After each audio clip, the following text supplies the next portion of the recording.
10वीं बोर्ड परीक्षा 2024 12 मार्च 2024 को आपके हिंदी का पेपर होने वाला है। तो आपको अपने हिंदी के कॉपी में कैसा लिखना है ताकि आपके जो हिंदी में भी आप जो 80 में से 80 नंबर प्राप्त कर सकें। अब आप सोचते होंगे कि हिंदी में भी 80 में से 80 नंबर लाए जा सकते हैं क्या? तो हाँ, बिल्कुल लाए जा सकते हैं।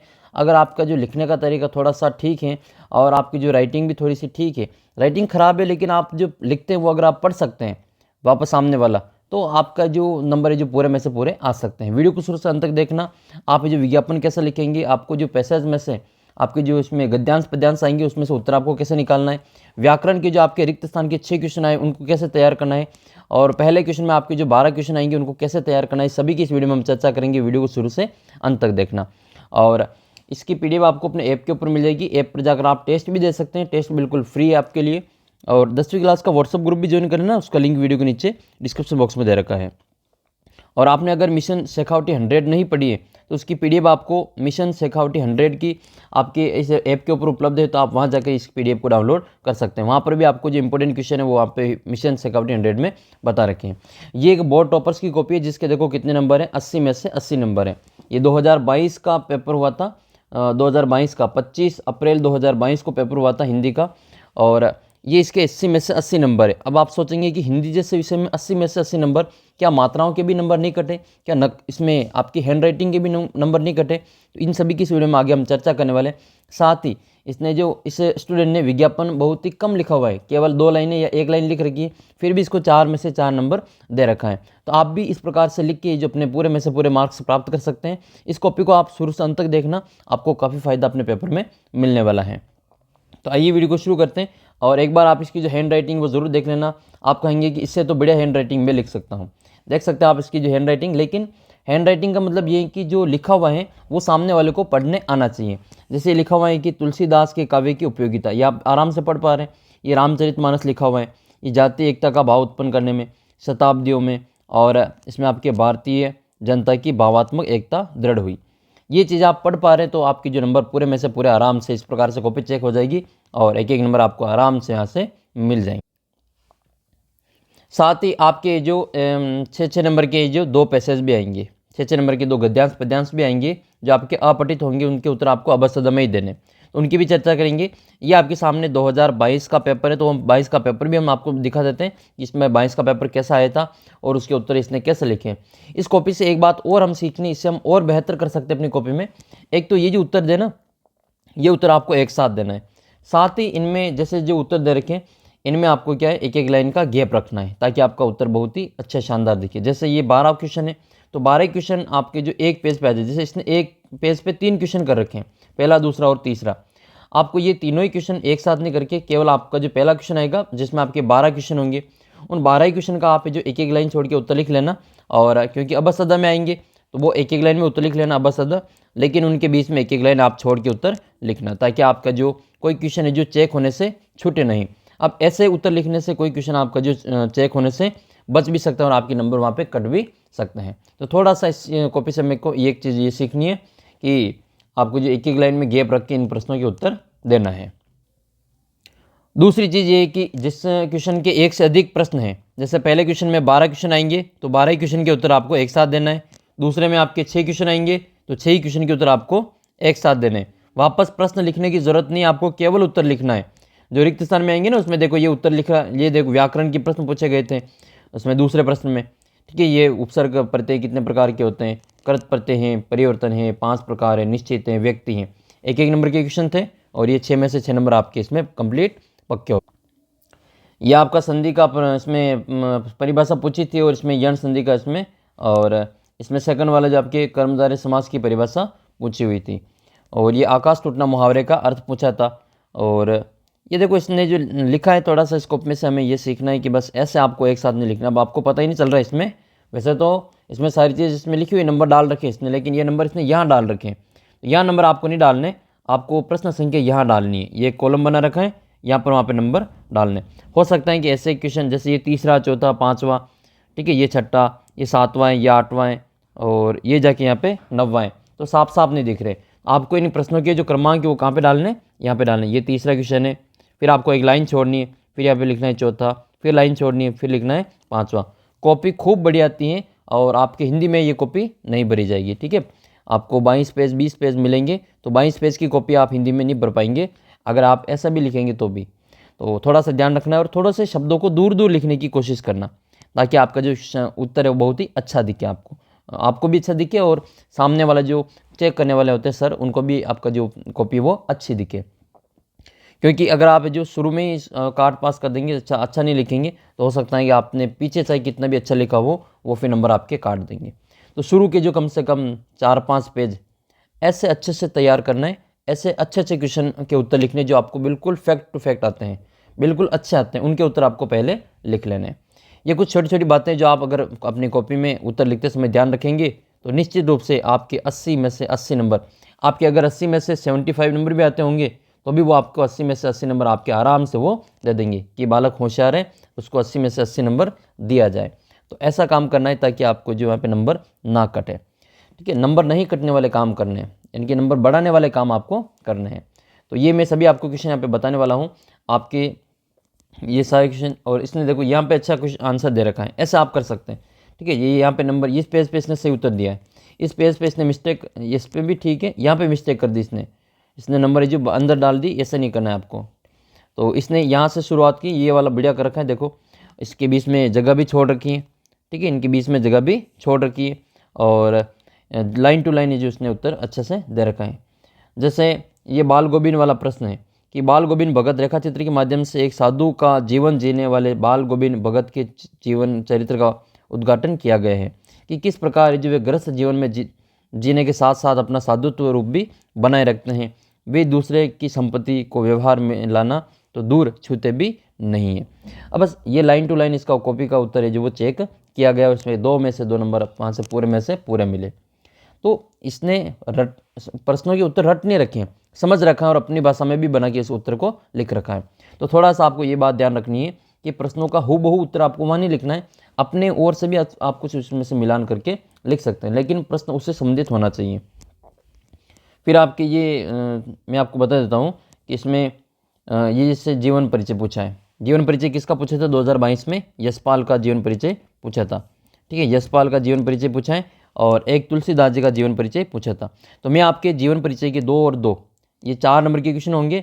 आप 2-3 तो कवियों का जीवन परिचय और 2-3 लेखकों का जीवन परिचय आप अच्छे से याद कर लेना। विशेष तौर पर एक तो आपको जो जयशंकर प्रसाद है उनका जीवन परिचय अच्छे से याद करना है। मुझे लग रहा है कि इस बार जो जयशंकर प्रसाद का जो जीवन परिचय पूछा जाएगा, आप एक बार उसको ज़रूर से अच्छे से तैयार कर लेना। मैं आपको एक वीडियो में समझा दूंगा और भी कि इसमें कौन कौन सी जो बातें वो अच्छे से तैयार करनी है। फिर इसके अलावा सप्रसंग व्याख्या इस बार आपके तो इसमें है नहीं, तो ये देख लेते हैं हम इसमें। अगला क्वेश्चन आपके निबंध का। अब निबंध जो लिखा है, वैसे 2022 में देखो कोरोना महामारी का जो प्रकोप चल रहा था, उस समय का जो ये करंट का इसमें निबंध पूछा गया था। अब वैश्विक महामारी में ये तो निबंध आपको कहीं उस समय पासबुक में भी नहीं मिल रहा था।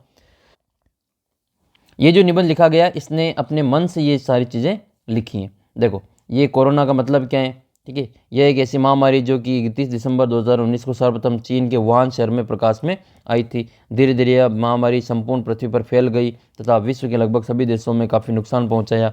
यह बीमारी बहुत भयानक थी। विश्व स्वास्थ्य संगठन ने इसे एक नाम रखा था कोविड-19, क्योंकि यह कोविड-19 में को का अर्थ होता है कोरोना और इसमें वी का अर्थ होता है वायरस तथा ड का अर्थ होता है डिजीज़। तो इसने अपने हिसाब से इसको बताया। वैसे इसका नाम अंग्रेजी में है कोविड होता है COVID, ठीक है, कोरोना वायरस और डिजीज़, ठीक है, लेकिन इसने इसमें हिंदी में भी बता दिया इसको। तो ये बता रखा है यह बीमारी 2019 में फैली थी, इसलिए 2019 में से इसमें 19 लिया गया है। इस बीमारी या वायरस के कारण कई लाखों लोगों की मृत्यु हो गई थी। अब ये जो लाइनें लिखी हुई हैं इससे पता चलता है कि इसका आगे का निबंध कितना शानदार है ना। आप ये वाली जो अर्थ इसमें से ही जो वो कॉपी चेक करने वाले पता लगा लेंगे कि ये जो लिखा हुआ निबंध वो कितना शानदार लिखा हुआ है। तो इतनी सी लाइन से उनको पूरा पढ़ने की ज़रूरत नहीं। फिर इसमें लाइन टू लाइन ये पढ़ा और आराम से इसमें जो इसके 6 में से 6 नंबर मिल गए। 6 नंबर का निबंध आएगा आपके भी। तो आपके भी अच्छे अच्छे जो निबंध हैं वो आपको मैं बता दूंगा कौन कौन से टॉपिक इंपॉर्टेंट है, उनको आप अच्छे से कर पाएंगे। तो निबंध लिखा देखो इसने, इसमें पूरे में से पूरे नंबर इसको मिले। वैसे पहले 4 नंबर की आता था, इस बार आपके 6 नंबर का निबंध आएगा। फिर इसके बाद में देखो ये एक अपने दोस्त के स्वास्थ्य के बारे में ये जो पत्र पूछा था तो इसने ये लिख लिया। और ये विज्ञापन देखो, विज्ञापन चित्रकला छात्रों के द्वारा निर्मित चित्र के संबंध में पूछा था। और ये देखो ये स्टूडेंट बहुत ही जो इंटेलिजेंट वैसे है, एवरेज स्टूडेंट है, लेकिन इसका जो लिखने का तरीका बहुत ही शानदार है। इसके अलावा ये देखो आपके सामने विज्ञापन कैसे बना रखा है, फिर भी इसको 4 में से 4 नंबर दिए हैं, क्योंकि अगर यहाँ इसके नंबर काट देते तो फिर इसके नंबर 80 में से 80 नंबर नहीं बचते। तो थोड़ा बहुत तो कॉपी चेक करने वाले भी सोचते हैं कि अगर आपने जो पीछे अगर 10 में से 8 प्रश्नों के उत्तर अपने आपने ढंग से दे रखे हैं, तो फिर 2 प्रश्न अगर आपके गलत भी होंगे ना, मतलब थोड़ा बहुत ठीक ठाक होगा, तो भी उनके भी आपको पूरे में से पूरे नंबर मिल जाएंगे। तो थोड़ा सा आपको ये चीज़ ध्यान रखनी है कि ऐसा नहीं हो कि आपके एग्जामिनर आपके नंबर काटें। आपकी कॉपी को देखकर लगेगा, एग्जामिनर को लगना चाहिए कि हाँ इसके नंबर कटने नहीं चाहिए और मैं अपनी ओर से देना चाहता हूँ, तो ऐसी कॉपी आपको वहाँ पे लिखनी है। तो ये थोड़े से क्वेश्चन है, आपको इनको अच्छे से ध्यान रखना है। इनमें से अपने काम के क्वेश्चन कौन कौन से, तो मैं आपको व्याकरण वाले क्वेश्चन बता देता हूँ। तो ये 2022 का पेपर था, ये इस प्रकार से हिंदी का पेपर आया था। उसमें कोरोना के समय इसका समय जो 2 घंटे और 45 मिनट का रखा था और 80 नंबर का ये पेपर था।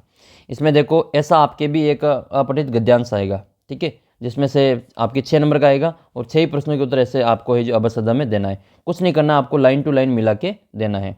जैसे ये हम देख लेते हैं कि तुलसी का काव्य लोक संस्कृति का अभिन्न अंग बन गया है, उनके नाम से साथ कोई पंथ नहीं जुड़ा है, रामचरितमानस को लोकप्रिय बनाने के लिए कोई संघबद्ध प्रयास नहीं किया गया। अपने आप मिथिला के गांवों से लेकर मालवे की भूमि तक जनता ने इस ग्रंथ को अपनाए हैं। करोड़ों हिंदी भाषियों के लिए धर्म ग्रंथ, नीति ग्रंथ और काव्य ग्रंथ यदि है तो वो है हमारा रामचरितमानस। इसका एक अप्रत्यक्ष सामाजिक फल यह हुआ कि हिंदी भाषी जनता को संगठित करने में, उसमें जातीय एकता उत्पन्न करने में रामचरितमानस की अपूर्व भूमिका रही है। आज आश्चर्य की बात यह है कि जनपद में गांव में तुलसी और सूर्य की रचनाओं का पाठ शताब्दियों से होता रहा है। इनमें कुछ अभिनव नेता और बुद्धिजीवी अपने हिंदी भाषा क्षेत्र को से अलग मानते हैं। भक्ति आंदोलन और तुलसी काव्य का राष्ट्रीय महत्व यह है कि भारतीय जनता की भावात्मक एकता दृढ़ हुई है। अब इसमें क्या है, इसमें आपको ये बताना है कि इसका शीर्षक क्या है। 1 नंबर तो आपके शीर्षक का पक्का हो जाएगा। तो देखो ये किसके बारे में, तुलसीदास जी के बारे में। तो अब सदा में देखो तुलसी के काव्य की उपयोगिता, 1 नंबर पक्का। ऐसे आप करेंगे, 1 नंबर आपके पक्का हो गया। करोड़ों हिंदी भाषियों के लिए धर्म ग्रंथ, नीति ग्रंथ और काव्य ग्रंथ क्या है, ये आया देखो। करोड़ों हिंदी भाषियों के लिए धर्म ग्रंथ, नीति ग्रंथ और काव्य ग्रंथ यदि कोई है तो वो है हमारा रामचरित। तो बस इसमें क्या बनना है, रामचरित बना है, रामायण नहीं बनना है। रामायण नहीं होगा उत्तर, रामचरित होगा, क्योंकि उत्तर इसमें रामचरित साफ साफ दे रखा है। ऐसा आपने द लिखा तो 1 नंबर आपके पक्का हो गया।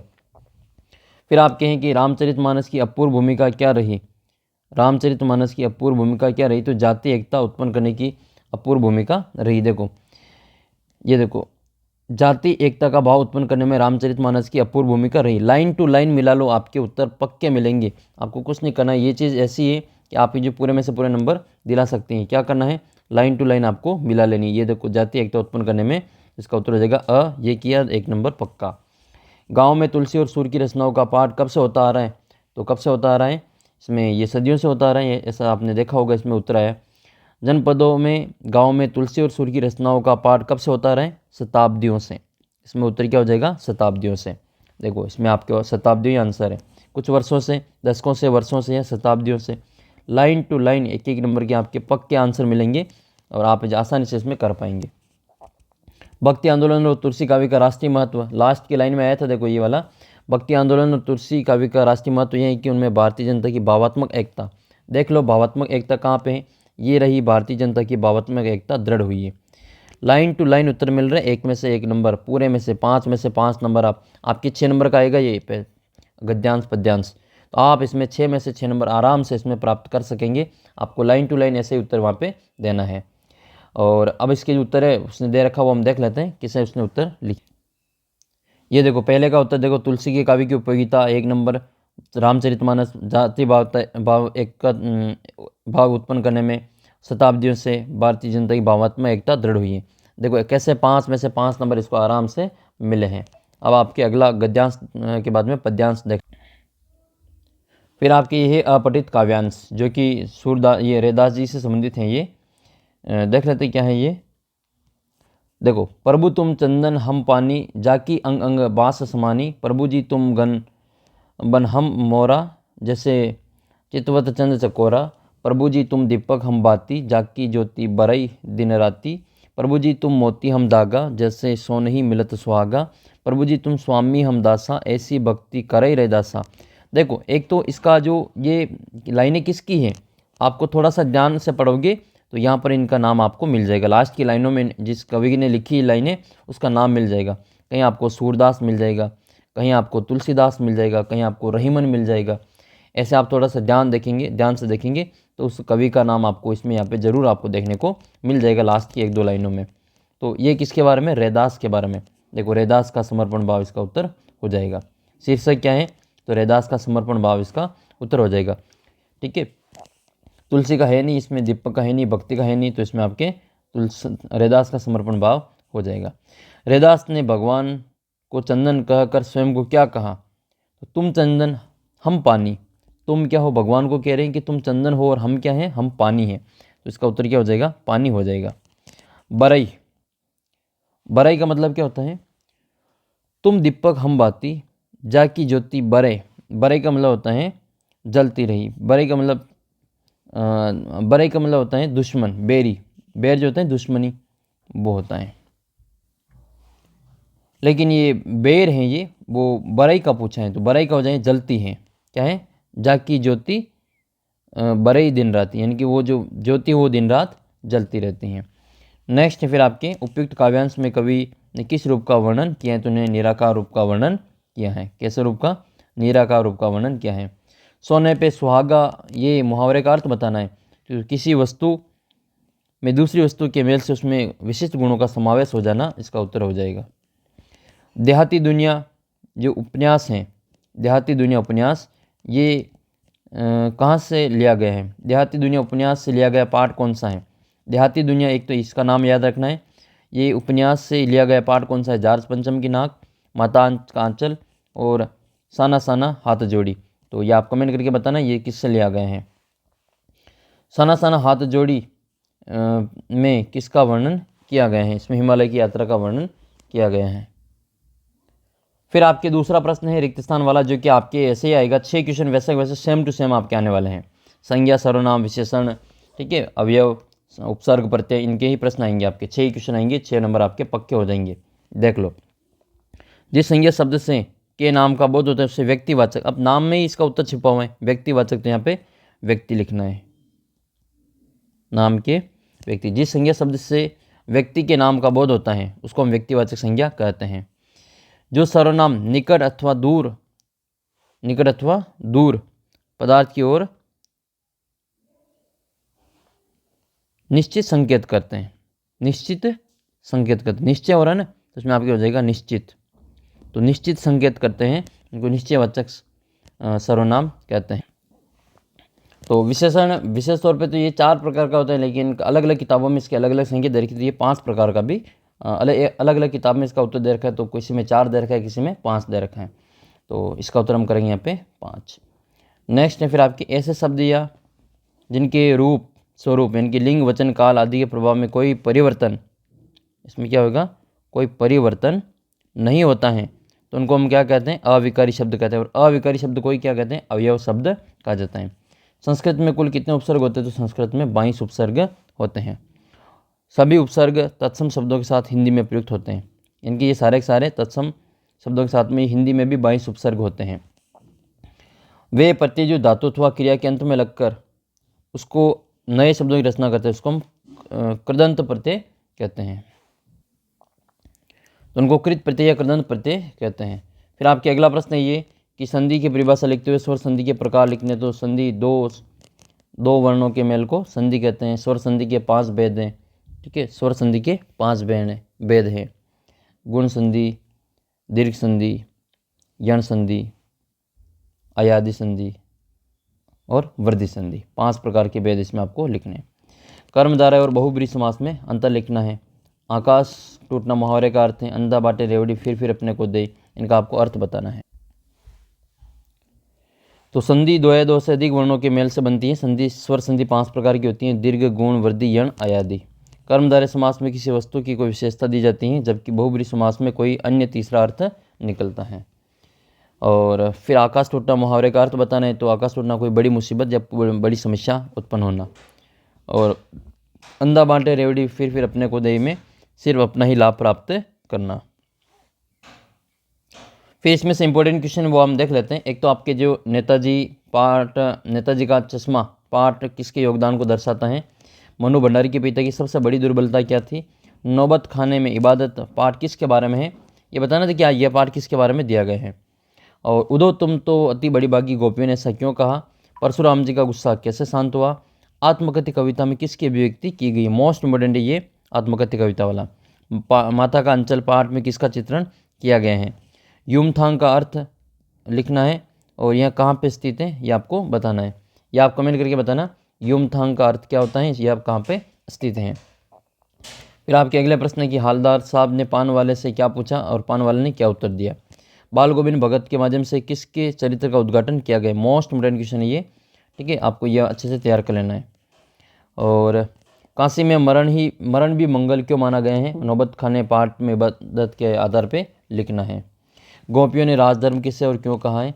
क्रिया को परिभाषित करते हुए, यह तो आपको क्रिया की परिभाषा याद होनी चाहिए। कर्म के आधार पर क्रिया के उदाहरण से समझाना है। तो कर्म के आधार पर क्रिया दो प्रकार की होती हैं, अकर्मक क्रिया और सकर्मक क्रिया। उत्साह कविता के माध्यम से क्या संदेश दिया गया है। और ग्रामीण अंचल में बच्चों के खेल कैसे होते हैं, माता के अंचल पाठ के आधार पर आपको लिखना है। फिर इसके बाद में तीस्ता नदी कहाँ बहती है वर्णन करना है। यशपाल का जीवन परिचय और यतीन्द्र मिश्र का जीवन परिचय इसमें पूछा गया था। सूर्यकांत निराला त्रिपाठी और तुलसीदास जी का जीवन परिचय पूछा गया था। तो एक बार आप ज़रूर जो इसमें जयशंकर प्रसाद और इसमें सूर्यकांत निराला त्रिपाठी और तुलसीदास जी का जीवन एक बार आप वापस से जो अच्छे से तैयार कर लेना। सप्रसंग व्याख्या वाले क्वेश्चन छोड़ देते हैं। और फिर आपके बड़े क्वेश्चन आते हैं ये वाले। ये दंतुरित मुस्कान कविता क्या संदेश दिया है, ठीक है। और इसके अलावा आपके निबंध 6 नंबर का निबंध आएगा आपके ये, जिसमें देखो खेलों का जीवन में महत्व मोस्ट इम्पोर्टेंट बनता है ये। खेलों में जीवन में खेलों का महत्व या फिर विद्यार्थी जीवन में अनुशासन। विद्यार्थी जीवन में अनुशासन वाला तो आराम से इसको आप अच्छे से तैयार कर लेना। वैश्विक महामारी कोरोना, ये इसके चांस कम है। राजस्थान की त्यौहार है। मेरा प्रिय महापुरुष या मेरा प्रिय कवि भी आ सकता है आपके, मेरा प्रिय कवि। इसके अलावा आप राजकीय उच्च माध्यमिक विद्यालय अर्णव नगर के सुरेश हैं। अपने विद्यालय में पुस्तकालय में बालोपयोगी पुस्तकें मंगवाने हेतु प्रधानाचार्य जी को एक पत्र लिखना है। या स्वयं को हिम्मतनगर का नरेंद्र मानते हुए अपने छोटे भाई देवेश के स्वास्थ्य सुधार हेतु एक पत्र लिखिए। राजकीय उच्च माध्यमिक विद्यालय नमनपुर का चित्रकला छात्रों द्वारा बनाए गए चित्रों की बिक्री हेतु विज्ञापन तैयार करना है। 4 नंबर का है, कुछ नहीं करना है, छोटा सा वो फॉर्मेट बनाना है, ठीक है। और प्रदर्शनी का लिए आपको बताना है। नवसृजन संस्था द्वारा बनाई गई मूर्तियों की बिक्री हेतु विज्ञापन तैयार करना है। तो ये 4 में से 4 नंबर आप विज्ञापन के आराम से प्राप्त कर लेंगे। आपको फॉर्मेट अच्छा बनाना आना चाहिए और तड़कीले भड़कीले वहाँ पर आपको जो चित्र बनाने की आपको वस्तुएं अपनी बयसनी है। ऐसा आप अगर वहाँ पे लिखेंगे तो आपके निश्चित रूप से 80 में से 80 नंबर आएंगे। मेरी ओर से आप सभी को शुभकामनाएं कि आपके सभी के 80 में से 80 नंबर आए। चैनल को सब्सक्राइब जरूर कर लेना और वीडियो को अपने सभी दोस्तों के साथ में शेयर जरूर कर लेना। और जो मिशन शेखावटी 100 है उसकी जो PDF है वो आप ऐप से डाउनलोड कर लेना, ताकि आपके जो वहाँ पे अच्छे नंबर प्राप्त होंगे। मिलते हैं आपको अगले वीडियो में। कैसा लगा ये वीडियो आप कमेंट करके मुझे ज़रूर बताना।